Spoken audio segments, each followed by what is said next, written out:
ચલાલા નગરપાલિકાના પ્રમુખે રાજીનામું આપવા અંગે તેમના જ પતિ વનરાજભાઈ વાળાએ પ્રતિક્રિયા આપી છે। રાજીનામા અંગે કુટુંબીકરણ અને ઘરની જવાબદારીની બાબત અંગે સ્પષ્ટતા કરી છે। નગરપાલિકા ખાતે કોઈ જૂથવાદ નથી, કોઈ ભ્રષ્ટાચાર નથી, આ બાબતને લઈને પણ સ્પષ્ટતા કરી છે।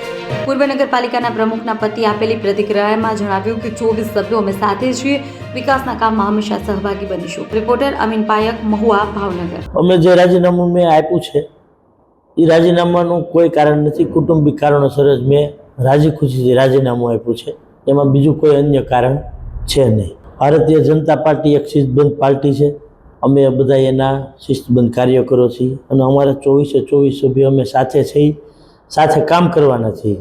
એ કોઈ સભ્યોમાં જૂથવાદ જેવું કાંઈ છે નહીં અને અમે બધા સભ્યો એકી સાથે 24 સાથે છીએ, જૂથવાદ કાંઈ છે નહીં। સભ્યનો અસંતોષ હોય, ભ્રષ્ટાચારનો કંઈક હોય એવું પણ જાણવા મળ્યું। એવી ખોટી બધી પેપરની અંદર વાતો છે, ઘણા સમયથી ઘણા મહિનાથી આવે છે, પણ હકીકતમાં એવું કોઈ વસ્તુ છે નહીં અને અમે બધા સભ્યો એકી સાથે છે, અમારે બધા સભ્યો હારે સંકલન છે, અમે પાર્ટીની જે સૂચના હોય એ પ્રમાણે સૌ કામ કરીએ છીએ।